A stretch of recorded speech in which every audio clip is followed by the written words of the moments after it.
আসসালামু আলাইকুম। সবার আগে বাছাই করা 10টি আন্তর্জাতিক খবর জানিয়ে দেব। প্রথমেই থাকছে শিরোনাম। তবে তার আগে অনুরোধ থাকবে ভিডিওটিতে একটি লাইক দিবেন।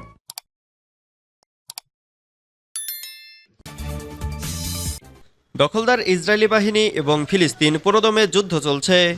জানিয়ে দেব হাতে থাকা সর্বশেষ আপডেট আন্তর্জাতিক সংবাদ। প্রথমেই সংবাদ শিরোনাম। হামাসের রকেট হামলায় কাঁপল তেল আবিব। এরপর জানিয়ে দিব ইসরায়েলে হামলা চালাতে বদ্ধপরিকর ইরান। এদিকে আল-আকসায় ইসরায়েলি হামলা। এরপর জানিয়ে দিব যুদ্ধবিরতি হলে ইসরায়েলে হামলা করবে না ইরান। আরও জানিয়ে দিব আগামীর বিশ্ব নিয়ে কি পূর্বাভাস দিলেন জয়শঙ্কর। সর্বশেষ জানিয়ে দিব মিয়ানমারে যুদ্ধাপরাধ বাড়ছে, জাতিসংঘের তদন্ত প্রতিবেদন। এতক্ষণ শুনছিলেন সংবাদ শিরোনাম, এবারে বিস্তারিত। তবে অনুরোধ থাকবে ভিডিওটিতে একটি লাইক করবেন এবং কমেন্ট করে জানিয়ে দিবেন কোন জেলা থেকে আপনি আমাদের এই ভিডিওটি দেখছেন। হামাসের রকেট হামলায় কাঁপল তেল আবিব। ইসরায়েলি শহর তেল আবিবে রকেট হামলা চালিয়েছে হামাস। আজ মঙ্গলবার দলটির সামরিক শাখা আল কাসাম ব্রিগেড তেল আবিব শহর এবং এর আশেপাশে দুটি M90 রকেট দিয়ে হামলা করার কথা জানিয়েছে তারা। খবর এনডিটিভির। সামাজিক যোগাযোগ মাধ্যম এক্সে করা এক পোস্টে ইসরায়েলি বিমান বাহিনীও হামাসের রকেট হামলার বিষয়টি নিশ্চিত করেছে। তারা বলেছে, কিছুক্ষণ আগে গাজা উপত্যকা থেকে একটি রকেট উৎক্ষেপণ করা হয়, যা দেশের কেন্দ্রে সামুদ্রিক অংশে পড়েছে। একই সময়ে আরেকটি রকেট উৎক্ষেপণ শনাক্ত করা হলেও তা ইসরায়েল পর্যন্ত পৌঁছায়নি। ইসরায়েলি সংবাদ মাধ্যম জানায়, তেল আবিবে বিস্ফোরণের শব্দ শোনা গেলেও কোনো হতাহতের খবর পাওয়া যায়নি।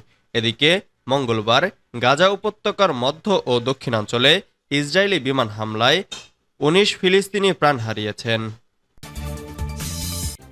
ইসরায়েলে হামলা চালাতে বদ্ধপরিকর ইরান। ইরান বা এর মিত্রগোষ্ঠী চলতি সপ্তাহে ইসরায়েলে হামলা চালাতে পারে বলে জানিয়েছে হোয়াইট হাউস। এমন প্রেক্ষিতে যুক্তরাজ্য সহ পশ্চিমা দেশগুলোর রাষ্ট্রপ্রধানরা ইরানকে অনুরোধ জানিয়েছেন যেন তারা হামলা থেকে নিজেদের নিবৃত্ত রাখেন। যদিও ইসরায়েলে হামলা চালাতে বদ্ধপরিকর ইরান। গণমাধ্যমের প্রতিবেদনে বলা হয়, হামলার এই সম্ভাবনা ইসরায়েল সরকারের বিবৃতিতেও উল্লেখ করা হয়েছে। সোমবার হোয়াইট হাউসের জাতীয় নিরাপত্তা উপদেষ্টা জন কির্বি বলেছিলেন, সম্ভাব্য বড় ধরনের একাধিক হামলার জন্য আমাদের প্রস্তুত থাকতে হবে, আর সেজন্য বিগত কয়েকদিনে ওই অঞ্চলে আমাদের বাহিনীর বিন্যাস ও সক্ষমতা বৃদ্ধি করা হয়েছে। এমন পরিস্থিতিতে ইরানের প্রেসিডেন্ট মাসুদ পেজেশকিয়ানকে টেলিফোন করে সম্ভাব্য সামরিক হামলা থেকে নিবৃত্ত থাকার অনুরোধ জানান যুক্তরাজ্যের নবনির্বাচিত প্রধানমন্ত্রী কেয়ার স্টারমার। ইরানের সংবাদ মাধ্যম জানায়, স্টারমারের কথার জবাবে পেজেশকিয়ান বলেছেন, সন্ত্রাস থামানোর উপায় হল প্রতিশোধ এবং তার ন্যায্য অধিকার তাদের রয়েছে। আল-আকসায় ইসরায়েলি হামলা। আল-আকসা মসজিদে হামলা চালিয়েছে ইসরায়েল। স্থানীয় সময় মঙ্গলবার 13 আগস্ট 1400 ইসরায়েলি প্রবেশ করেছে। স্থানীয় বার্তা সংস্থা শেহাব নিউজের বরাত দিয়ে ইরনার এক প্রতিবেদনে এ তথ্য প্রকাশ করা হয়। প্রতিবেদনে বলা হয়, মঙ্গলবার সকালে আল-আকসা মসজিদে 1400 ইসরায়েলি হামলা চালায়। এ সময় মসজিদে কঠোর পুলিশি নিরাপত্তা ছিল বলে জানিয়েছে স্থানীয় গণমাধ্যম। জেরুজালেমে অবস্থিত আল-আকসা মসজিদে ইসলাম ধর্মাবলম্বীরা আচার অনুষ্ঠান পালন করে থাকে। এটি মুসলমানদের তৃতীয় পবিত্র স্থান। তবে ইসরায়েল ফিলিস্তিনের ভয়াবহ যুদ্ধের মধ্যেই ইসরায়েলের কট্টর ডানপন্থীর নতুন ফন্দি এ মসজিদকে ঘিরে ইহুদি মুসলমানদের মধ্যে অস্থিরতা বাড়াচ্ছে। গত 26শে জুলাই ইসরায়েলের কট্টর ডানপন্থী জাতীয় নিরাপত্তা বিষয়ক মন্ত্রী ইতামার বিন গাভির দাবি করেছেন, পবিত্র আল আকসা মসজিদ প্রাঙ্গণে ইহুদিদের উপাসনালয় টেম্পল মাউন্টের প্রার্থনার অনুমতি দিয়েছে নেতানিয়াহু প্রশাসন, যেখানে বিগত কয়েক দশক ধরেই জেরুজালেমের টেম্পল মাউন্টে ইহুদিদের প্রার্থনা করা নিষেধ। যদিও ইসরায়েলি গণমাধ্যমগুলো প্রধানমন্ত্রী বেনিয়ামিন নেতানিয়াহুর বরাত দিয়ে বলেছে, বেন গাভিরের এমন দাবি সঠিক নয়। যুদ্ধবিরতি হলে ইসরায়েলে হামলা করবে না ইরান। ফিলিস্তিনের সশস্ত্র গোষ্ঠী হামাসের সঙ্গে যুদ্ধবিরতি চুক্তি হলে এই মুহূর্তে ইসরায়েলে সরাসরি হামলা চালাবে না ইরান। তিনজন ইরানি কর্মকর্তা রয়টার্সকে এ তথ্য জানিয়েছেন। গত 31শে জুলাই ইরানে হামলার শিকার হন হামাসের সাবেক প্রধান ইসমাইল হানিয়া। এই হত্যার প্রতিশোধ হিসেবে ইরান ইসরায়েলে হামলা চালানোর হুমকি দেয়, তবে তারা এখনও হামলা চালায়নি। ইরান জানিয়েছে ইসরায়েল গাজায় যুদ্ধবিরতিতে রাজি হলে তারা আপাতত হামলা করবে না। ইরানের নিরাপত্তা বাহিনীর সূত্র অনুযায়ী যদি গাজার যুদ্ধবিরতির আলোচনা ব্যর্থ হয় এবং ইসরায়েল আলোচনা নিয়ে টালবাহানা করে, তাহলে ইরান ও হিজবুল্লাহ একসঙ্গে ইসরায়েলে হামলা চালাতে পারে। তবে ইরান ইসরায়েলকে হামলার জন্য কতদিন সময় দেবে তা স্পষ্ট নয়। যুক্তরাষ্ট্র ও পশ্চিমা দেশগুলো ইরানকে হামলা থেকে বিরত রাখতে চেষ্টা করছে।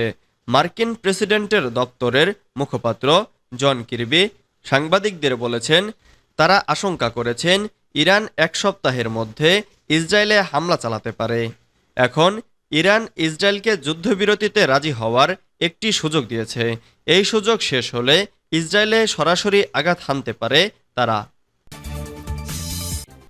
আগামীর বিশ্ব নিয়ে কি পূর্বাভাস দিলেন জয়শঙ্কর? আগামী 5 বছরে বিশ্ব কোথায় গিয়ে দাঁড়াতে পারে তার একটা পূর্বাভাস দিয়েছেন ভারতের পররাষ্ট্রমন্ত্রী এস জয়শঙ্কর। তার এই পূর্বাভাস সুখকর নয়, বরং উদ্বেগজনক।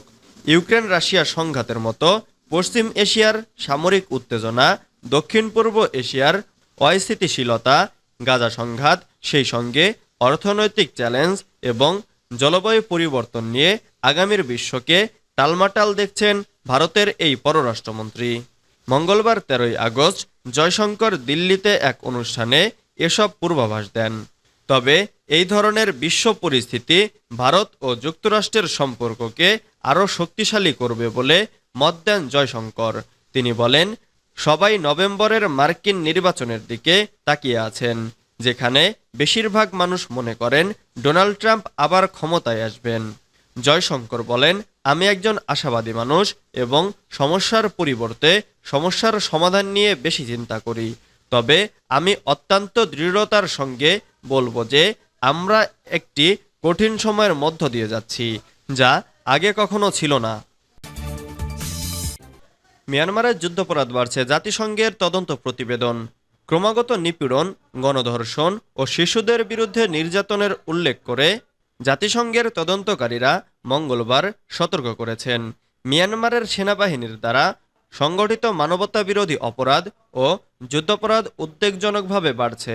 The United Nations independent investigative mechanism for Myanmar বলেছে, দেশটির অভ্যন্তরে সংঘাতের কারণে গত 6 মাসে আনুমানিক 30 লক্ষাধিক লোক তাদের বাড়িঘর ছেড়ে পালিয়ে যেতে বাধ্য হয়েছে। আইআইএমএম প্রধান নিকোলাস কোমজিয়ান বলেন, আমরা মিয়ানমার জুড়ে ভয়ঙ্কর মাত্রার বর্বরতা ও অমানবিক কর্মকাণ্ডের যথেষ্ট প্রমাণ সংগ্রহ করেছি। অনেক অপরাধী বেসামরিক জনগণকে শাস্তি দেওয়ার এবং সন্ত্রাসে প্ররোচিত করার উদ্দেশ্যে সংগঠিত হয়েছে। সারা দেশে সংগঠিত নৃশংস অপরাধের রিপোর্ট সহ 1 জুলাই 2023 থেকে 30 জুন 2024 পর্যন্ত তাদের বার্ষিক প্রতিবেদনে আইআইএমএম বলেছে, এ সময়টাতে মিয়ানমারের সংঘাত উল্লেখযোগ্যভাবে বৃদ্ধি পেয়েছে।